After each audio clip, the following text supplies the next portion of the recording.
എന്താ എല്ലാവരും കൂടി വല്ല പ്രകടനം മറ്റുണ്ടോ?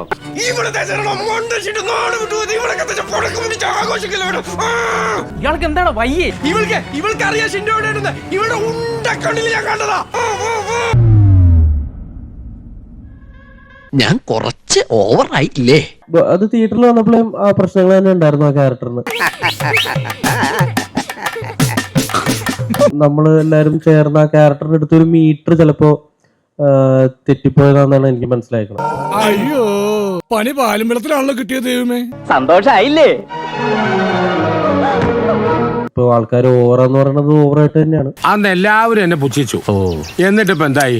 മെജോറിറ്റി ഓഫ് ആൾക്കാർക്ക് അത് വർക്കായിട്ടില്ല എന്നുള്ളത് അത് മനസ്സിലാക്കുക എന്നുള്ളത്. അത് ഓഡിയൻസും അല്ലെങ്കിൽ പ്ലാറ്റ്ഫോം മാറിയതിന്റെ പ്രശ്നമല്ല. ഇയാളെന്താ ഇപ്പൊ ഇങ്ങനെയൊക്കെ പറയുന്നത്? അങ്ങനെ പറഞ്ഞുകൊണ്ടൊന്നും അവൻ രക്ഷപ്പെടാൻ പോണില്ല. അത് നമ്മൾ ചെയ്തതിന്റെ പ്രശ്നമാണ്. കുറച്ചും കൂടെ ചിലപ്പോ വൃത്തിക്ക് എല്ലാവർക്കും കൂടെ കൺവിൻസിങ് ആവുന്ന രീതിയിൽ ചെയ്യണമായിരുന്നു. സാധാരണ മനുഷ്യനാണ് ഞാൻ. I am not a perfect person. അവൻ പോട്ടടോ, നമ്മുടെ കൂട്ടിലെ കോഴിയല്ലേ, എപ്പോഴേലും പിടിക്കാലോ. കൊളക്കോഴികൾ ഇവിടെ നിൽക്കല്ലേ. ഈ അല്ലടോ പറഞ്ഞത് ഇത്ര നീളമുണ്ട് ഇത്ര വണ്ണുണ്ട്. ലൈഫില് 2 മണിക്കൂർ 18 മിനിറ്റ് എല്ലാം മറന്ന് ഇരുന്നങ്ങ് കണ്ട് അങ്ങോട്ട് ആസ്വദിച്ച് അതുപോലത്തെ ഒരു വൈബ് പടം. സാറ്, ഞാൻ കണ്ണപ്പൻ, ടെസ്റ്റർ കണ്ണപ്പൻ. ടെസ്റ്ററാ? എന്ത് സാധനവും ടെസ്റ്റ് ചെയ്യും. പെർഫോം ചെയ്തിട്ട് തിയേറ്റർ ഇളക്കി മറിക്കുക. കൊടുത്ത കാശിന്റെ പണി ചെക്കനെ എടുക്കണ്ടല്ലോ. ഞാൻ പല വെല്ലുവിളികളും നടത്തിയതാ, ആകെ അബദ്ധമായി. വിപ്ലവ ചിന്താഗതി ഉണ്ടാവും മനസ്സില്. ബുദ്ധിജീവിയാണല്ലേ? മാത്യു തോമസിന്റെ ഇതിലുള്ള പരിപാടി എന്ന് വെച്ച് കഴിഞ്ഞാൽ അതുപോലത്തെ. എന്നാലും ഇങ്ങനെയുള്ള പെണ്ണുങ്ങൾ എന്തൊരു നീ കുറെ പുരാവസ്തു ഉണ്ടാക്കിയിട്ടുണ്ടല്ലോ.